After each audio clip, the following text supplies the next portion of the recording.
My name is Tom Klingenstein. I'm the chair of the board of the Claremont Institute, which is a conservative think tank, managing partner of a New York investment firm, and playwright. I wish to make 3 points. First, Trump is the perfect man for these times. Not all times, perhaps not most times, but these times. Second, Republicans are not doing a good job explaining the stakes in this election. They must explain, and this is my third point, that the Democratic Party, which has been taken over by its radical wing, is leading a revolution. This makes the coming election the most important one since the election of 1860.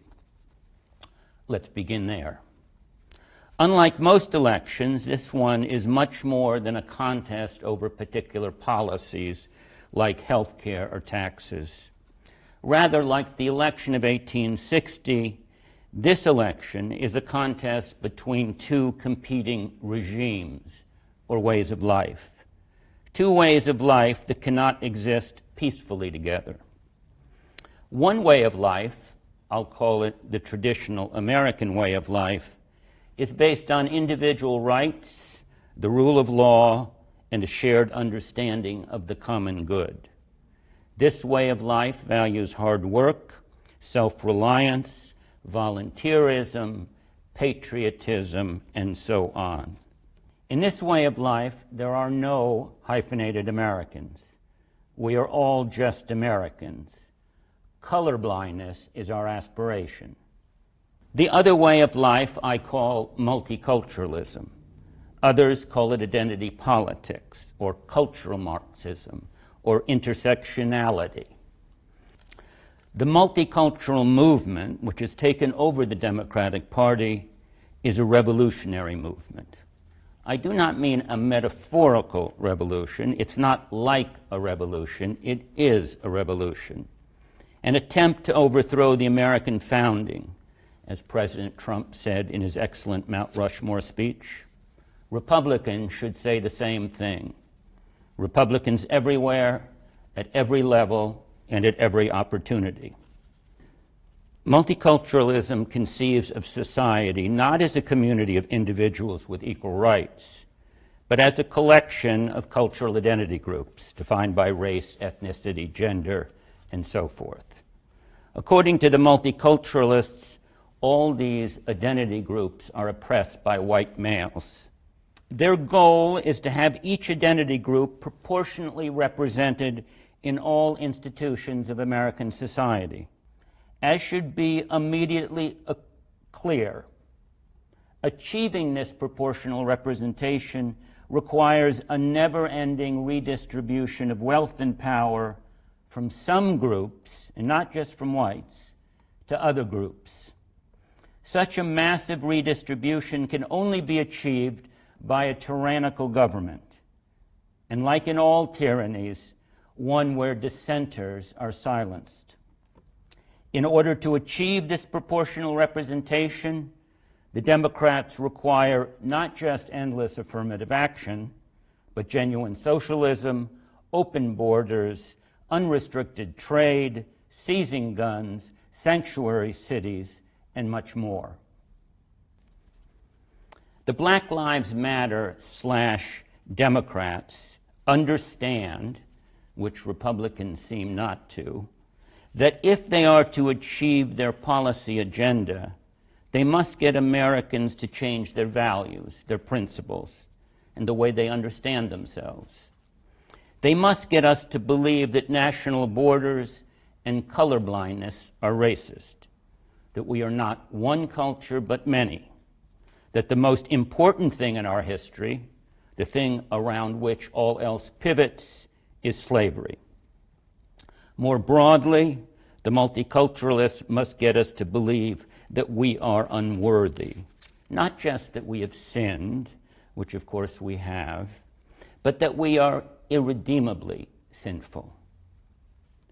In the language of today, systemically racist and sexist, homophobic, Islamophobic, and all the other ists and phobias.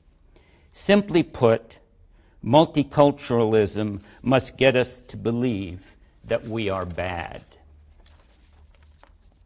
This suggests one way to frame the coming election as a contest between a man, Trump, who believes America is good, and a man, Biden, who is controlled by a movement that believes America is bad. I do not think it is any more complicated than that.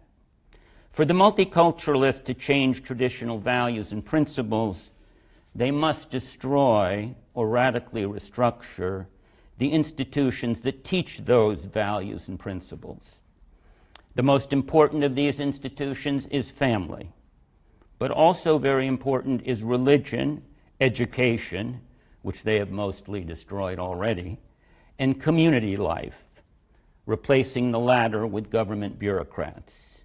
It is here, in these value-teaching institutions, that we see the underpinnings of the revolution. This is where the real action is. Republicans seem to be missing in action.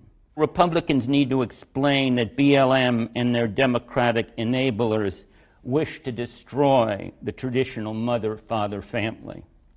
To substantiate this claim, Republicans have only to point to the BLM mission statement.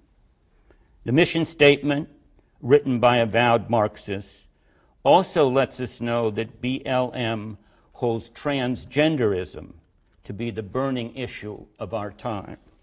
Republicans must also explain that religion, because it teaches American values, is also on the chopping block. Republicans also must make Americans see that the taking down of statues is not about removing a few Confederate generals. It's about destroying America's past, as is the New York Times 1619 Project. The rioters and their BLM Democrat enablers are tearing down the statues even of people like Frederick Douglass, who fought against slavery. This is not an accident. It is not collateral damage. Frederick Douglass was a great American. He believed that America in her soul was not racist.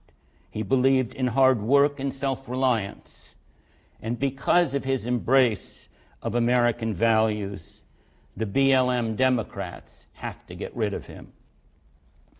They must also get rid of Abraham Lincoln, for it is he who best explains what we should aspire to, and it is he who is our best defender of the American founding. In one sense, this election is a referendum on the founding, whether America was founded in 1619, as the BLM Democrats contend, or in 1776, as Lincoln, until recently, all Americans believed. Republicans must make more of political correctness and cancel culture, which, as we have seen so vividly of late, brutally punishes apostates. Who does Twitter think it is censoring an American president? Republicans simply cannot stand for that.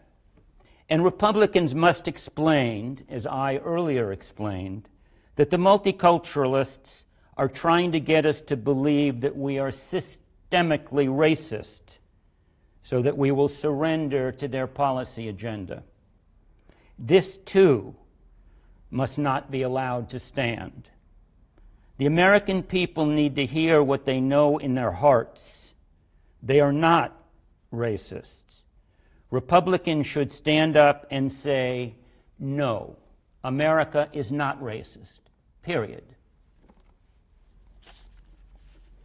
If Americans are systemically anything, it is a systemic commitment to freedom and equal rights for all. Perhaps most importantly, Republicans must say over and over that America is incredible, to use President Trump's adjective of choice. They must remind the American people that, as a friend of mine is fond of saying, America has brought more freedom and more prosperity to more people than any country in the history of mankind. Most Americans know this, but this too they need to hear from their leaders. In order to make the case that the Democrats are leading a revolution, Republicans must delegitimize Black Lives Matter. The organization, of course, not the sentiment. To BLM and their Democratic enablers, Republicans must say, absolutely, Black Lives Matter. They just don't matter to you. You don't care about Mr. Floyd, the black businesses you have destroyed, the blacks who are getting killed because you have forced the police to back off.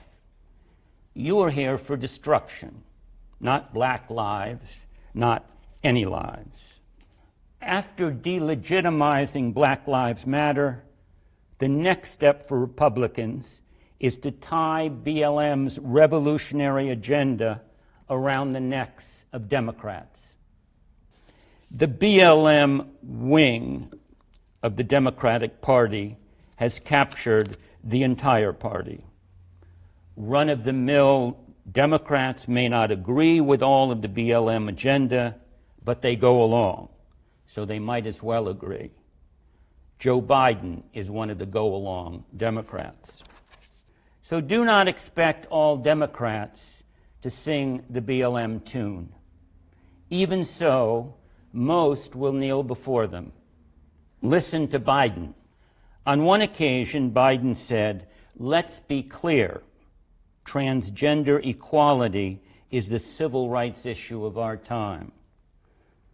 A year ago, Biden may not have even known what transgenderism is.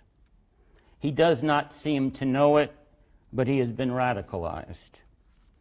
Biden now regularly talks about systemic racism. On one occasion, Biden said, though without evidence, there is absolutely systemic racism in law enforcement. But it's not just law enforcement, he continued. It's across the board. It's in housing, it's in education, it's in everything we do. He is wrong on every count.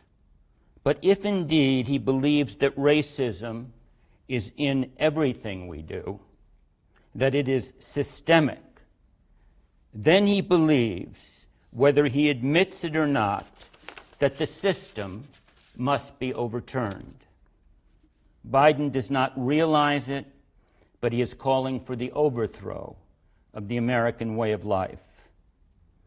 I presume that is not his intent, but when the words he is reading off his BLM teleprompter get translated into policy, that will be the consequence, the destruction of the American way of life. Biden demurs. There is nothing to fear from Biden, says Biden. Do I look like a radical socialist with a soft spot for rioters? No, he does not. But what he does look like is a sap. Republicans must make it clear that these are the Biden riots. This brings me to my last point, Trump. I know President Trump has many faults. I myself sometimes cringe listening to him. Sometimes he is his own worst enemy. He is a braggart, often misinformed, petty, sometimes even vengeful, and more. And yet, we are very lucky to have him. I am almost prepared to say that having him is providential. How else to explain that we find ourselves with this most unusual, most unpresidential man who has just the attributes most needed for this moment? At any other time, he might well have been a bad president. But in these times, these revolutionary times, he is the best president we could have had. He has the indispensable attribute of a leader: courage. As a leader must, he goes where others are afraid to go. And he has common sense, which means he generally wants to go to the right place. Above all else, and above anyone else, Trump is committed to America. He is unreservedly, unquestionably pro-America. He feels no guilt for America's past. He makes no apologies. He concedes nothing. These may not always be the attributes one wants in a president, but in this day of woke guilt, they are the most essential things. And Trump has unlimited confidence in America. In this time of national doubt, this too is just what the doctor ordered. He thinks our culture is incredible, and that's the way he wants to keep it. Trump not only thinks America is incredible, he knows we are in a fight for our lives. And despite what one hears ad nauseum from the Democrats, Trump is perhaps among the least racist presidents we have ever had. Trump is not defending the white way of life, he is defending the American way of life, a colorblind way of life which is open to anyone willing to embrace it. If we want to save our country, then we should support him, unequivocally. I am. I think this election is that important, and I think Trump is that good. I hope you agree. Remember, Trump versus Biden is the choice between a man who believes America is good and a man who is controlled by a movement which believes America is bad. Thank you very much.